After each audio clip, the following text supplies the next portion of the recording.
Welcome. This is Pro B-Ball Report editor Stephen Brotherston with the Postgame show from tonight's Raptors at Magic game in Orlando, where Toronto pulled out with a small amount of effort towards the end there, a 108-95 victory over what should have been the hapless Orlando Magic, who are in full rebuild mode. The game did not have the feel of something where both teams were really trying their best. My personal observation of the game was I'm not quite sure if DeMar DeRozan broke a sweat. With me, James Borbath, who witnessed some lack of defense from our defensive-minded Toronto team, where they were trailing at the half and should not have been. It was 52-49 for the Magic. James, your thoughts on tonight's effort? Well, I didn't break a sweat either, Steve, as a fan. I wasn't all that excited. I admit it. I did not give my best effort. But, yeah, this was a pretty brutal game from the Raptors. This is one of those games, if you went out to your Halloween party and you had your costume and you didn't see the Raptors game, you come home, you look in the morning, you see the box score, oh, the Raptors played really good last night. Actually, no, they really didn't. The one thing, not just tonight, but the Atlanta game, their perimeter defense, which has always been a bugaboo for this team, has been horrible. Like, horrible. And then tonight, they didn't shoot the ball well from three either. I think it was, 4 for 21 we were saying? Yes. Not good. Not good. But they got it done, and, it looks good on paper. But I think, heading into the game they play tomorrow, I think, as much as people talk about LeBron leaving and Miami not being what they were, you do have a very motivated guy wearing number 1 who now has a much bigger role for that Miami team. That'll be interesting tomorrow. But that's for tomorrow's show. Tonight's show, we're talking about this game. So there it is. Yeah, the key things I was looking for before the game started was the guard play for the Raptors should be far superior to the very young guard play for the Magic. And there was a nice matchup between two young centers in Jonas Valanciunas and Nikola Vucevic.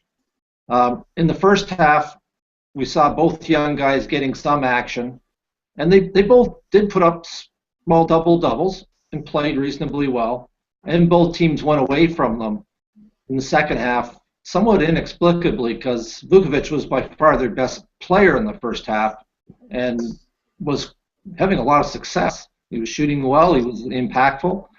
But what we saw in that first half, maybe it was all part of the game plan. The Raptors were in cruise control mode and were letting the young guards of the Magic think they were in control of the game. We had Payton and Fournier in that first half had 21 points, which matched the output from DeMar and Kyle Lowry.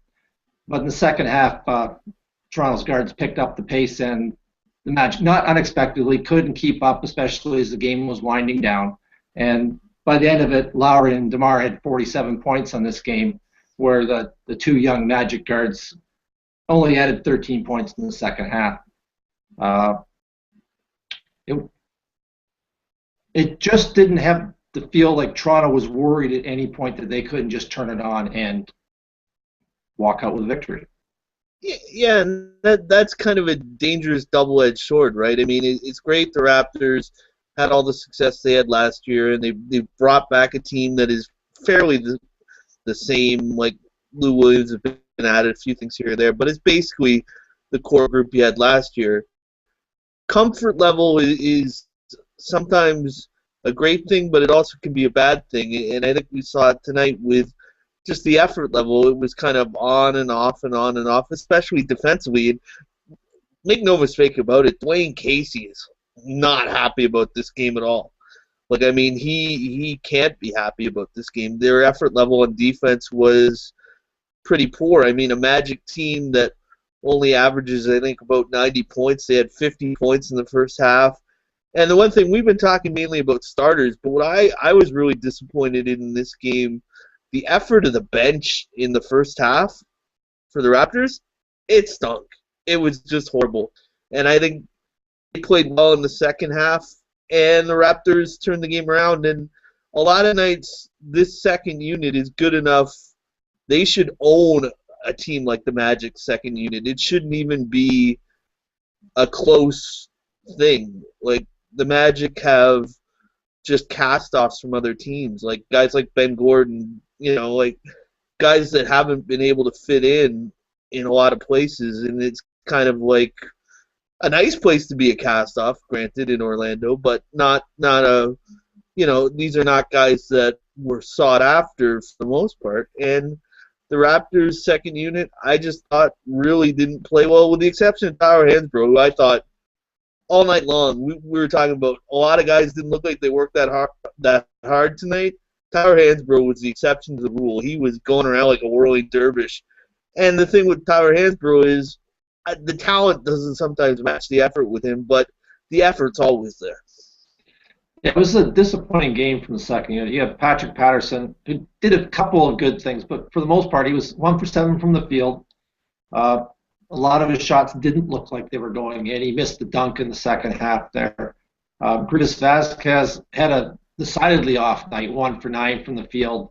The guy that impressed me the most off the bench, Tyler Hansbrough, being who he is, I expect that every time he's on the floor. It's just that's Tyler Hansbrough.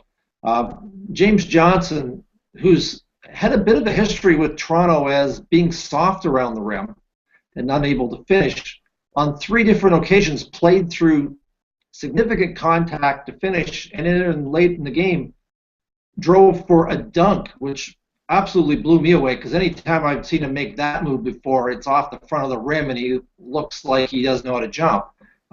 Tonight, for whatever reason, he had it all together. It was arms, legs, it didn't matter what he was going through. He was still putting the ball in the hole. He had 12 points in the second unit. Then no one came close to him in that second unit scoring. And he was letting you know it, too. Let's be honest. James Johnson is not shy about letting you know when he does anything, and that still is true. I mean, Toronto, they've tried to do a lot of I don't know what the word is for it, rehabilitation with James Johnson, saying that, oh, he's changed and he's different. I'm sorry, I don't buy it. I think he's exactly the same James Johnson that left. I think he's just a little more smarter in the sense of he doesn't shoot off his mouth maybe as much as he did in the past, but I think he's the same guy deep down in his head. I mean, he thinks he's a much better offensive player than he is at times. Tonight he lived up to that. Other nights he won't. And, defensively he does his job, and I think, that's why he's here. Ultimately, that's going to determine how he plays. What he does on offense, anything he does on offense, I think is viewed as a bonus for this team. Yeah, and tonight it was one of those situations where no one else in the second unit had anything going, and he did. So the timing was perfect. The big thing I want to see from James as the season moves along is like in the first half against the Hawks, where he had a line of steady zeros. There wasn't a mark on it. He had no blemishes. But that was a good half of basketball for him. And that's what he has to learn, is putting up numbers in those boxes is not what makes him a good player. What makes him a good player is staying in front of his man and coming out of it in the second unit where the team hasn't lost ground. And if he can get that through his head, that is a good night and just as valuable as tonight, where he got 12 points and was a really effective offensive player, then Toronto has something in James Johnson that's really valuable. We need to see a few months of play to know if James actually turned that corner or not. It's not an easy one for most guys to figure out. Yeah, he's a gap stopper, right? He's there for nights when Terrence Ross or DeMar DeRozan are outmatched and can't guard their man. He's the guy who comes in and says, no more. And he shuts down whoever that guy is. That's why he's here. Ultimately, that's his job. That's his role. Anything else beyond that, he's really going outside of the box. And like I said, sometimes that can be great, like tonight. Other times it can be terrible. Who James Johnson reminds me of. Different position, different guy altogether. But a former Raptor, Kris Humphries, always thought he was a great offensive player. Some nights he was. Most nights, he wasn't. But what his role was to get in there and rebound and do his job. James Johnson, his role is to play defense.